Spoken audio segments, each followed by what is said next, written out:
Here's some cotton that was shredded with the bush hog, and you can see that it's growing back. And the stubble's green back out again, new leaves. Let's see down the rows, and it's green back out. He's got his disc on. Looks like he's fixing to start disking it up. Here's some corn stubble or maize stubble, it's hard to tell. So anyway, here's some cotton stubble that was shredded off. There's some round mini modules of cotton. Be heading to the gin.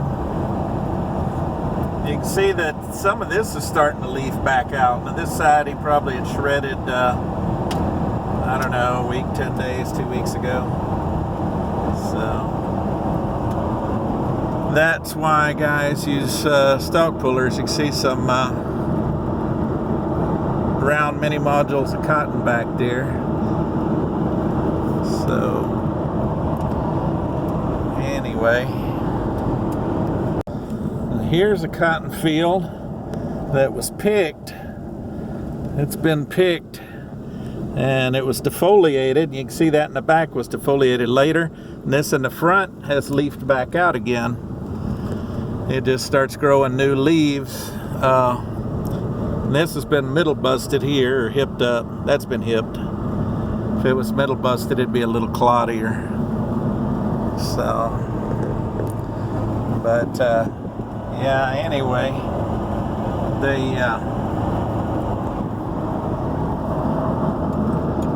he's back there hipping there with the big John Deere. So, dust a flying. Hipping or pulling stalks, one or the other. Probably hipping by the looks of it. Got his saddle tanks on the tractor. So anyway, yeah, this cotton will leaf back out again. It's defoliated, and in the old days you could count on about 2, maybe 3 weeks depending on the weather, how hot and wet it was.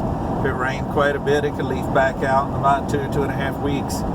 If it stayed pretty dry, it might stay pretty well leaf free for about upwards of a month or so. But you want to get it picked while it's still defoliated and get it out and hopefully get the stalk shredded, because it shreds a lot easier.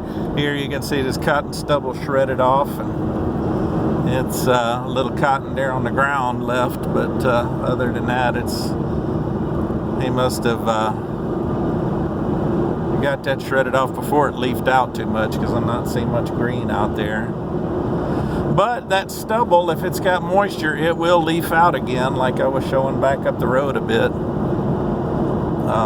Unless you either pull the stalks or poison them with 2,4-D. Some guys shred them now with, instead of using a bush hog, they use a flail cutter, or flail shredder. Shred them off and mount a little nozzle to spray a little band of 2,4-D right down the top of the freshly cut stubble, and it sucks it right down to the roots and kills the roots.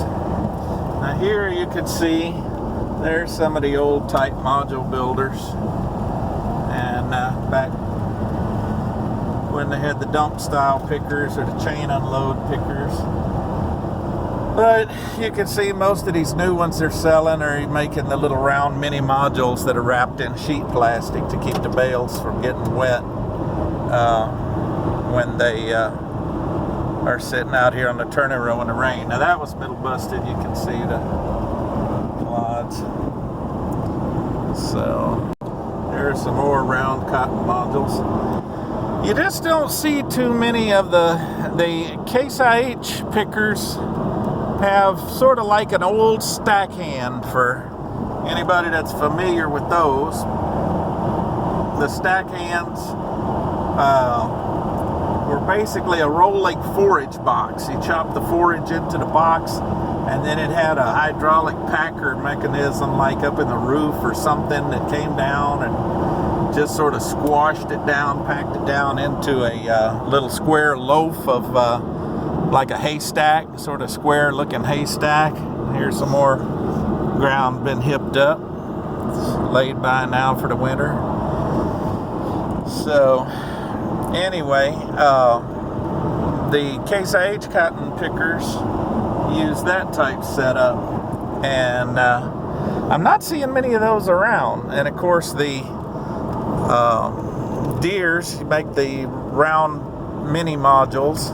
The Case IH makes sort of a half-size square module, and then those old type module builders that you used with the older type pickers, you made a full-size module, which was, well, you kind of saw the length of that thing's about 20-25 feet, something like that. And anyway, so I'm sure not seeing much in the way of square modules out of Case IH machines. So I guess most of these guys are running the Deere pickers with the round mini module builders on the back, sort of round balers if you like. So, and not seeing many of the old type square module builders that were pulled by the tractors, you know. I mean, it saves you having a guy or a kid out there running a module builder and frees up one tractor, but you know, it's not like it was a huge deal, you know, any great shortage of manpower or stuff. But a lot of these guys, because these new cotton pickers are well over $500,000 now, some of them 750,000 and nearly $750,000 and stuff. A lot of these guys are just hiring it custom picked, and so a lot of these big pickers are on custom picking crews. And here we're crossing the Colorado River up above Wharton. It's pretty and green down there. So, and anyway, I better get off of this.